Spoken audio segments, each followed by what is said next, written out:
हर हर महादेव। प्रिय भक्तों, श्रावण मास के पावन सोमवारों की विशेष महिमा है और आज है सावन का चौथा सोमवार, जब भोलेनाथ के भक्त पूरी श्रद्धा से उनका पूजन करते हैं और व्रत रखकर उनकी कथा श्रवण कर पुण्य अर्जित करते हैं। तो आइए इस दिव्य अवसर पर सुनते हैं हम सब सावन के चौथे सोमवार की महिमा और व्रत कथा, जो न केवल आपके मन को शांति देगी बल्कि आपके जीवन में सुख, समृद्धि और शिव कृपा का संचार करेगी। तो आइए भोले बाबा के चरणों में अपना मन लगाएं, भोलेनाथ का ध्यान करें और इस पवित्र कथा को श्रवण कर महादेव का आशीर्वाद प्राप्त करें। प्रेम से कहिए, श्री गणेश भगवान की जय हो, गौरी शंकर भगवान की जय हो। अमरपुर नगर में एक धनी व्यापारी रहता था। दूर दूर तक उसका व्यापार फैला हुआ था। नगर में उस व्यापारी का सभी लोग मान सम्मान करते थे। इतना सब कुछ होने पर भी वह व्यापारी अंतर मन से बहुत दुखी था, क्योंकि उस व्यापारी का कोई पुत्र नहीं था। दिन रात उसे एक ही चिंता सताती रहती थी, उसकी मृत्यु के बाद उसके इतने बड़े व्यापार और धन संपत्ति को कौन संभालेगा। पुत्र पाने की इच्छा से वह व्यापारी प्रति सोमवार भगवान शिव की व्रत पूजा किया करता था। सायंकाल को व्यापारी शिव मंदिर में जाकर भगवान शिव के सामने घी का दीपक जलाया करता था। उस व्यापारी की भक्ति देखकर एक दिन पार्वती ने भगवान शिव से कहा, हे प्राणनाथ, यह व्यापारी आपका सच्चा भक्त है। कितने दिनों से यह सोमवार का व्रत और पूजा नियमित कर रहा है। भगवान, आप इस व्यापारी की मनोकामना अवश्य पूर्ण करें। भगवान शिव ने मुस्कुराते हुए कहा, हे पार्वती, इस संसार में सबको उसके कर्म के अनुसार फल की प्राप्ति होती है। प्राणी जैसा कर्म करते हैं उन्हें वैसा ही फल प्राप्त होता है। इसके बावजूद पार्वती जी नहीं मानी। उन्होंने आग्रह करते हुए कहा, नहीं प्राणनाथ, आपको इस व्यापारी की इच्छा पूरी करनी ही पड़ेगी। यह आपका अनन्य भक्त है, प्रति सोमवार आपका विधिवत व्रत रखता है और पूजा अर्चना के बाद आपको भोग लगाकर एक समय भोजन ग्रहण करता है। आपको इसे पुत्र प्राप्ति का वरदान देना ही होगा। पार्वती का इतना आग्रह देखकर भगवान शिव ने कहा, तुम्हारे आग्रह पर मैं इस व्यापारी को पुत्र प्राप्ति का वरदान देता हूँ, लेकिन इसका पुत्र 16 वर्ष से अधिक जीवित नहीं रहेगा। उसी रात भगवान शिव ने स्वप्न में उस व्यापारी को दर्शन देकर उसे पुत्र प्राप्ति का वरदान दिया और उसके पुत्र के 16 वर्ष तक जीवित रहने की बात भी बताई। भगवान के वरदान से व्यापारी को खुशी तो हुई, लेकिन पुत्र की अल्पायु की चिंता ने उस खुशी को नष्ट कर दिया। व्यापारी पहले की तरह सोमवार का विधिवत व्रत करता रहा। कुछ महीने पश्चात उसके घर अति सुंदर पुत्र उत्पन्न हुआ। पुत्र जन्म से व्यापारी के घर में खुशियां भर गई। बहुत धूमधाम से पुत्र जन्म का समारोह मनाया गया। व्यापारी को पुत्र जन्म की अधिक खुशी नहीं हुई, क्योंकि उसे पुत्र की अल्पायु के रहस्य का पता था। यह रहस्य घर में किसी को नहीं मालूम था। विद्वान ब्राह्मणों ने उस पुत्र का नाम अमर रखा। जब अमर 12 वर्षों का हुआ तो शिक्षा के लिए उसे वाराणसी भेजने का निश्चय हुआ। व्यापारी ने अमर के मामा दीपचंद को बुलाया और कहा कि अमर को शिक्षा प्राप्त करने के लिए वाराणसी छोड़ आओ। अमर अपने मामा के साथ शिक्षा प्राप्त करने के लिए चल दिया। रास्ते में जहाँ भी अमर और दीपचंद रात्रि विश्राम के लिए ठहरते, वहीं यज्ञ करते और ब्राह्मणों को भोजन कराते थे। लंबी यात्रा के बाद अमर और दीपचंद एक नगर में पहुँचे। उस नगर के राजा की कन्या के विवाह की खुशी में पूरे नगर को सजाया गया था। निश्चित समय पर बारात आ गई, लेकिन वर का पिता अपने बेटे के एक आंख से काने होने के कारण बहुत चिंतित था। उसे इस बात का भय सता रहा था कि राजा को इस बात का पता चलने पर कहीं वह विवाह से इनकार न कर दे, इससे उसकी बदनामी होगी। वर के पिता ने अमर को देखा तो उसके मस्तिष्क में एक विचार आया। उसने सोचा, क्यों न इस लड़के को दूल्हा बनाकर राजकुमारी से विवाह करा दूं। विवाह के बाद इसको धन देकर विदा कर दूंगा और राजकुमारी को अपने नगर में ले आऊंगा। वर के पिता ने इसी संबंध में अमर और दीपचंद से बात की और दीपचंद ने धन मिलने के लालच में वर के पिता की बात स्वीकार कर ली। अमर को दूल्हे के वस्त्र पहनाकर राजकुमारी चंद्रिका से विवाह करा दिया गया। राजा ने बहुत सा धन देकर राजकुमारी को विदा किया।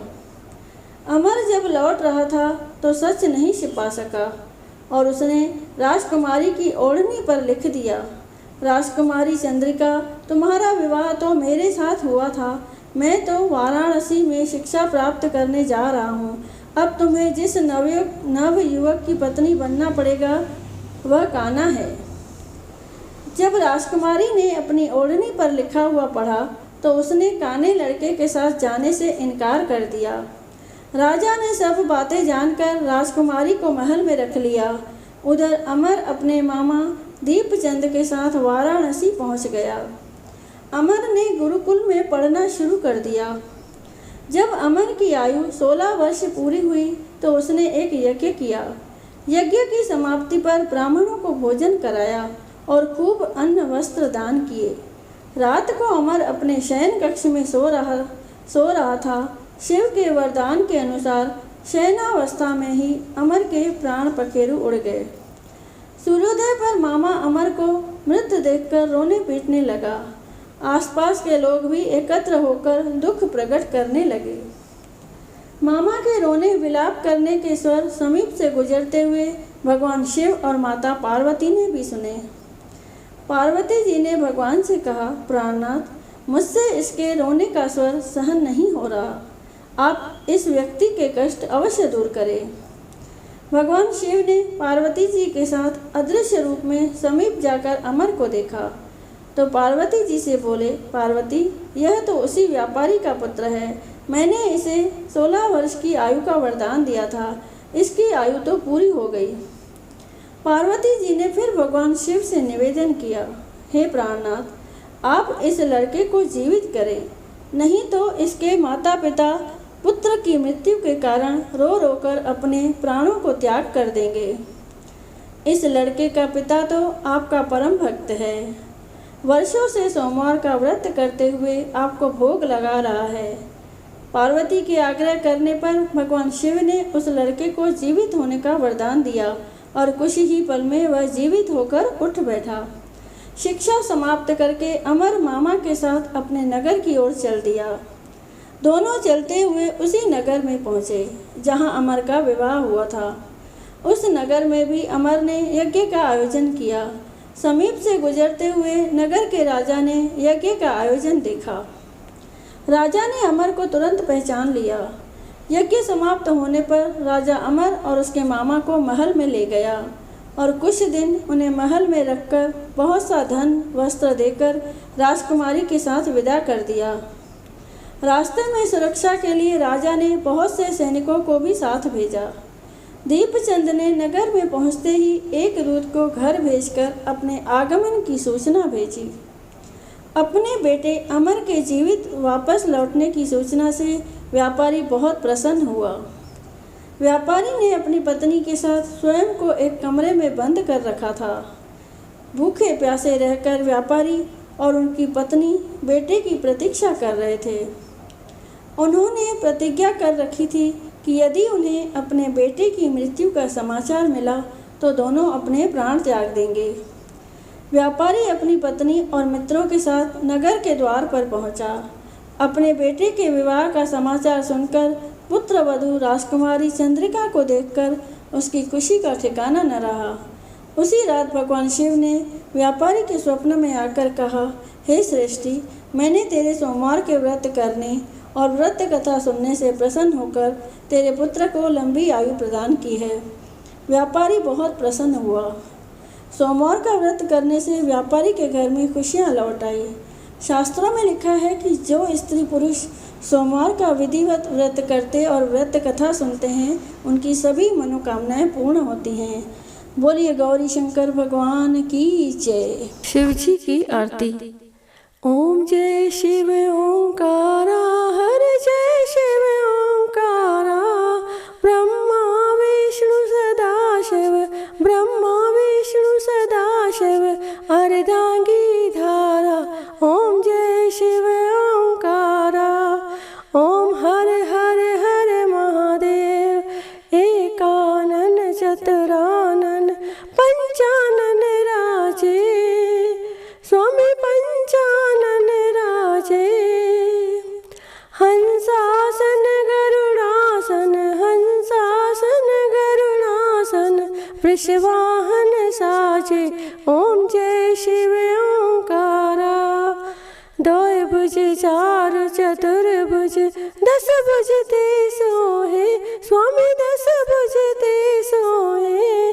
तीनों रूप निरखता, तीनों रूप निरखता, त्रिभुवन जन मोहे। ओम जय शिव ओंकारा। अक्षमाला बनमाला, मुंड माला धारी, स्वामी मुंड माला धारी। चंदन मृग मद चंदा, चंदन मृग मद चंदा, भोले शुभकारी। ओम जय शिव ओंकारा। श्वेतांबर पीतांबर, बागांबर अंगे, स्वामी बागांबर अंगे।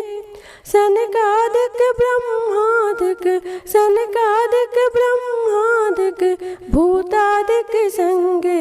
ओम जय शिव ओंकारा।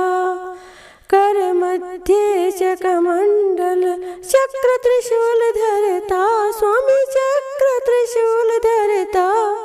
जग करता दुख हरता, जग करता दुख हरता, जग पालन करता। ओम जय शिव ओंकारा। ब्रह्मा विष्णु सदा शिव, जानत अविवेका, स्वामी जानत अविवेका। प्रणवाक्षर ओम मध्य, प्रणवाक्षर ओम मध्य, हे तीनों एका। ओम जय शिव ओंकारा। त्रिगुण स्वामी जी की आरती, जो कोई नर गावे, स्वामी जो कोई नर गावे। कहत शिवानंद स्वामी, भरत महामुनि स्वामी, सुख संपत्ति पावे, घर लक्ष्मी आवे, सब दुख मिट जावे।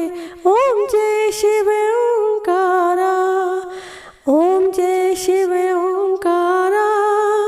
प्रभु हर शिव ओंकारा। ब्रह्मा विष्णु सदा शिव, अर्धांगी धारा। ओम जय शिव ओंकारा। कर्पूरे गौरम करुणावतारम, संसार सारम भुजगेन्द्रहारम, सदा वसन्तं हृदयारविन्दे, भवं भवानी सहितं नमामि। मंदारे माला कुलतालकाय, कृपाले माला शशिशेखराय, दिगंबराय च दिगंबराय। ओम नमः शिवाय, ओम नमः शिवाय।